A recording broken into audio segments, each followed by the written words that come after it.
My name is Jim Wesley. I worked for 17 years at a hospital in toxicology, 24 years then in the crime lab in the drug chemistry section. I retired in 2017, and now I started a company which is called Turner Safety Consultants, which is just doing drug prevention education. I was in toxicology at St. Mary's Hospital 17 years. And then I went from there in '93 to the crime lab in the drug section, and then in 2011 I became supervisor, but it was in drug testing the entire time. I also taught a graduate course at RIT for 10 years. What kinds of substances were you finding in some of the people that have OD'd? Please preface. Okay, so that question is going to be hard to answer because I did at the crime lab the drugs, and this overdose was at the medical examiner's office. So it was, they had stuff in the medical examiner's office. We did not. We had the street drugs. So I would say, let's look at what's coming in from the street drugs. And now I've been out since 2017. So I can't give you the last 2 years, but let's talk Northeast, because I have all the stats on the Northeast U.S., and there's good stats on what's out there. Okay. So the Northeast, which of Rochester, of course, upstate is part of that, is people think they're using heroin when in fact it's fentanyl, or one of 15 different analogs or kind of types of fentanyl. They think they're using cocaine, and most of the time it is cocaine. They're speedballing cocaine and heroin, which is fentanyl. What that means is they order bags of cocaine and bags of heroin, and they mix it on the spoon. So a lot of times people say, even it started with Philip Seymour Hoffman. Remember when he died and everybody said, oh, it was tainted heroin or whatever. Come to find out, it wasn't tainted. He had ordered up some stimulants and some depressants, and then he took them himself. So there's a lot of that. There's not too much meth here, but meth is slowly creeping in. But cocaine's been here for 40 years, cocaine. Well, I started my career in chemistry. So I have a clinical chemistry degree. So when I started at St. Mary's Hospital in clinical chemistry, they wanted somebody to work in toxicology because frankly nobody wanted to do on-call. And I said, I'll take on-call if you train me in tox. Once I learned about the drugs, I got very interested in the drugs because frankly I'm not that great of a chemist. A chemist, when you think of a chemist, is the guy that figures out reactions. I was better with pharmacology of figuring, okay, this drug causes this effect, and that's very interesting. Now I'd like to couple that to what I'm seeing in the urine, so that's what I did at St. Mary's. Okay, so in terms of overdose fatalities, again, I don't have any data from local. So I'll use kind of what I see is happening. Before 2010, so here's, I'm gonna call it the meat and potatoes environment. Before 2010, what was everybody using? They were using cocaine by itself, heroin, a lot of marijuana, not much methamphetamine, and opioids. They were using, before 2010, oxycodone, Percocets, things like that. There was Adderall, and then during the, I call it the summer concert season, psilocin mushrooms and a little bit of LSD. So that's up to about 2010. Then everything changed, because in 2010, the K2 spice stuff started to show up, the synthetic cannabinoids. 2012 was the raves with Molly. So the Molly was here really from 1996 and on as MDMA, but in 2012, the Molly started changing into 50 different types of stimulants.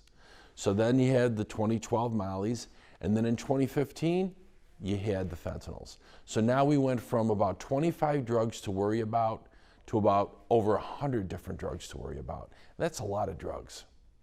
Okay, so if you look at the history of how we got in the drug epidemic, if you look at, okay, what is the drug epidemic? People say all the time it really kind of started with the early 90s. They were not prescribing many opioids for pain. In fact, if you look at the early 90s, it was about 85 million prescriptions of total opioids being written, early 90s. Then Purdue Pharma introduced OxyContin in 1996. And there was a tremendous marketing of this OxyContin. Now, people say, well, what's the difference between OxyContin and say let's say Percocet? Because Percocet was around for 30 years. Percocet had 5 milligrams of oxycodone and 325 milligrams of acetaminophen. That was a Percocet. Well, the oxys, the popular ones that everybody used, they weren't using the 10s. They were using like the 40s and the 80s. So a 40 oxy is like one pill, is like you took 8 Percocets at once. And an 80 oxy is like you took 16 Percocets at once. And that's a load of narcotic in your system. So people totally got addicted to this oxycodone. And then the oxycodone started the deaths in the late 1990s. So all of a sudden everybody got addicted. But guess what?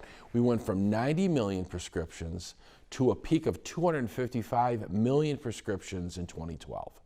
255 million prescriptions for narcotic drugs. At the same time, in 2001, the AMA made pain the 5th vital sign.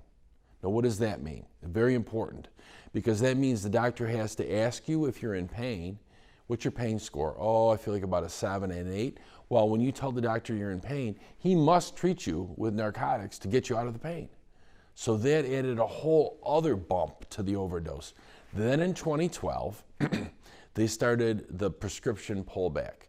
They started closing the pill mills in Florida, and all the prescriptions started to slowly drop. Now, it's gone from 255 million to about 210 million, not 90 million. It's not even close.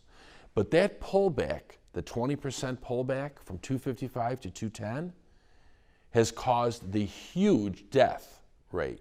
Why? Because those 40 million or so people, the people that couldn't get their oxy, that have been on it for a long time, went to the street. And when they went to the street, they went for oxys. Well, the oxys were so expensive, legit oxys on the street, they couldn't afford them. They went to heroin. 2015, the heroin became fentanyl.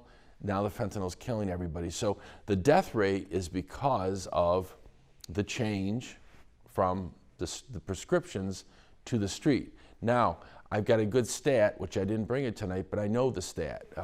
I graphed, in fact, I brought this up to Dr. Gupta. It was my one question at the RMSC event, because they say that we are making a valiant effort to reduce oxycodone, especially prescriptions, to people who have injury and disease. So we're not giving you 90 days anymore, we're giving you 10 days. We're reducing that prescription. And I said, I have graphed every state of the prescription per 100,000 prescriptions over 10 years, and I've overlaid with that with the overdose death rate.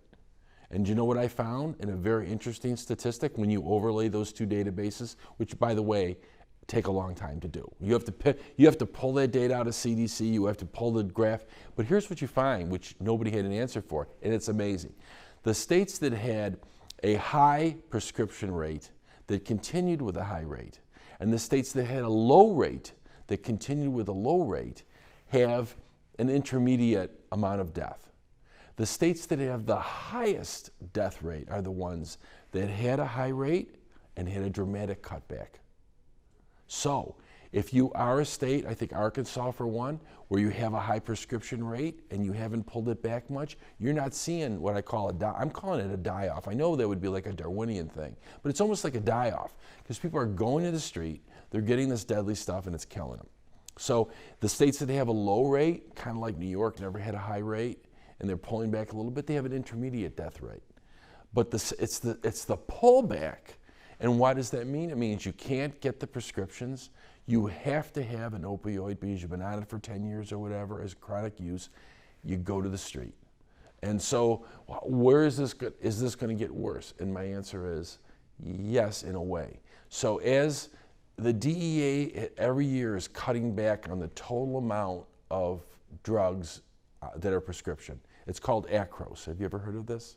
ACROS is a national program in which the DEA keeps track of how much of every drug gets to be sold. Like they might say, this year we're going to have 100 tons of hydromorphone. That's all that can be sold. We don't care how you sell it. In other words, all pharmacies, that's all you can make. Well, every year, if you cut back that 10 or 15% every year, eventually your total amount starts affecting your ability to prescribe. And that prescription could be, doesn't matter whether it's chronic or acute, there's just not going to be very much. I don't know what the breakout, but I'm going to say probably at least 80% of all opioid prescriptions are for chronic 90-day use. So that's where most of it still remains. The cutback has been in acute. Instead of getting 30 days for your wisdom teeth, you get 7 days. So the kind of cutback is the acute. As they start to pull back on the 90-day chronic prescriptions, you're going to see a secondary, I'm going to call it a die-off. I know it's insensitive. I don't mean to be insensitive, but you're going to see a lot of people that have back injuries, fibromyalgia, all these other things. They've been getting these prescriptions for 10, 20 years, and they're cutting those back. Those people with these chronic injuries, the chronic pain, are going to go to the street. So you're going to see, I think, people in their probably 40s, 50s, 60s, the skew is going to tip to the higher age, and they're going to go, what happened? Well, what it's going to be is they can't get that 90-day refill, and now they're going to the street just like some of the younger people have gone to the street. And that's just the last explanation of it.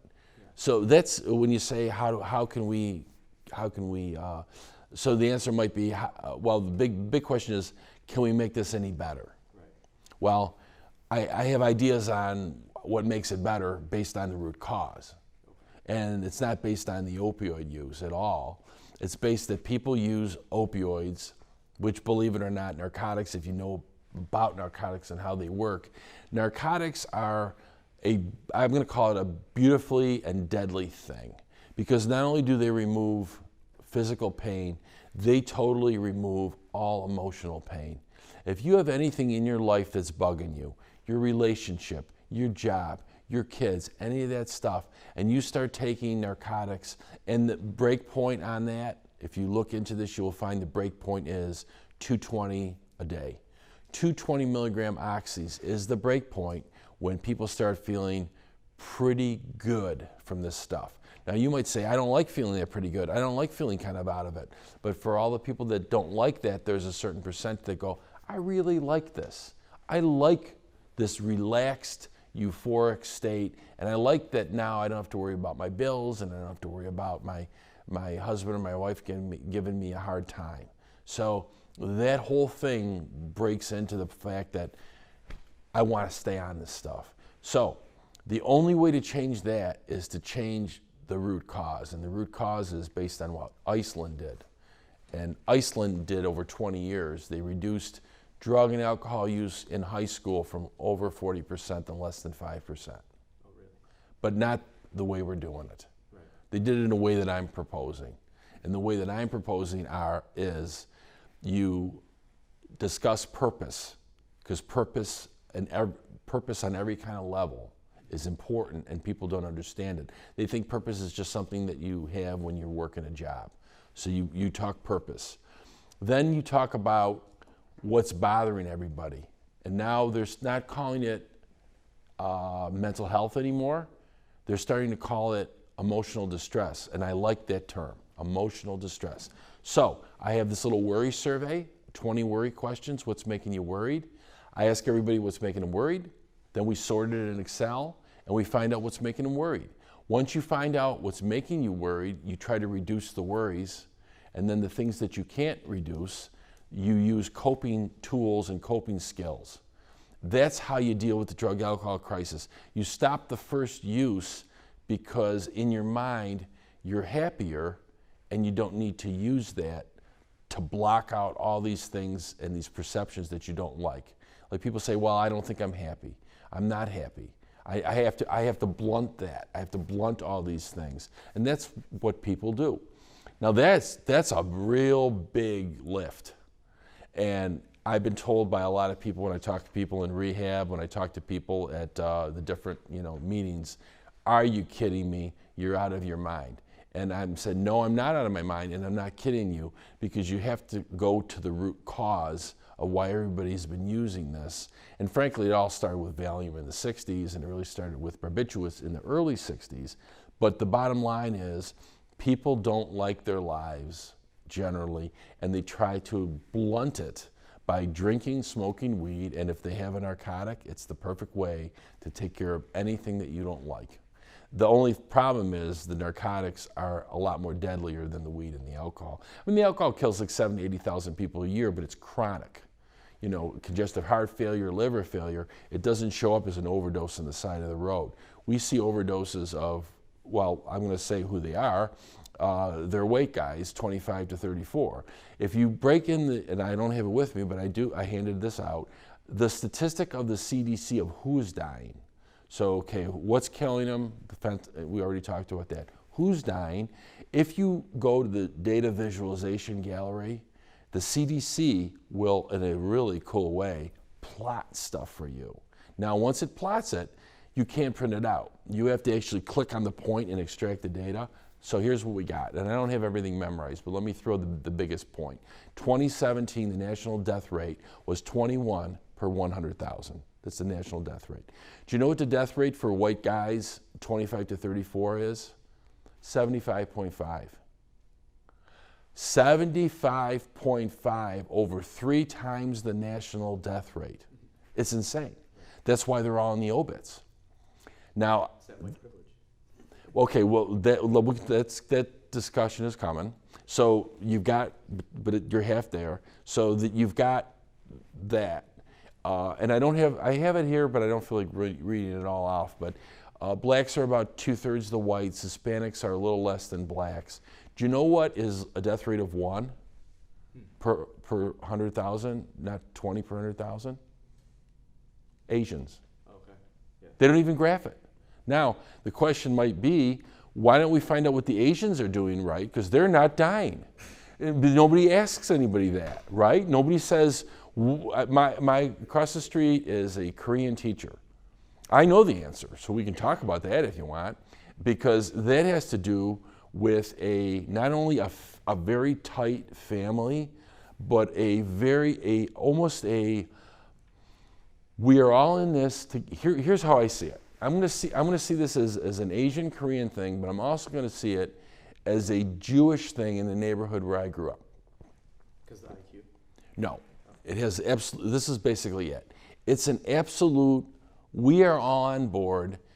Oars are in the water to have a successful life for our kids.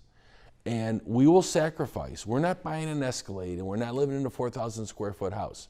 My Jewish neighbors in Arundecoit, where I live, and I was not Jewish, I was just your normal schmuck with a bunch of normal schmucks. I mean, just like engineers and all this other stuff. But I said, how come you don't have any furniture in your house? Not needed. We don't need to fill the room with furniture.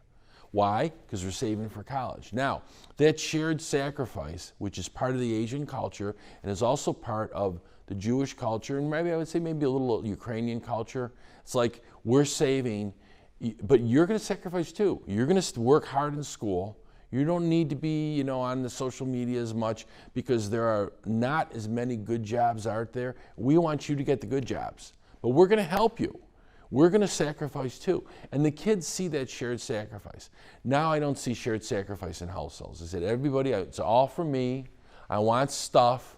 It doesn't matter. And that just percolates into I'm not saying an awful upbringing, but an upbringing that doesn't breed success. It breeds failure. And people don't want to talk about that, but they should.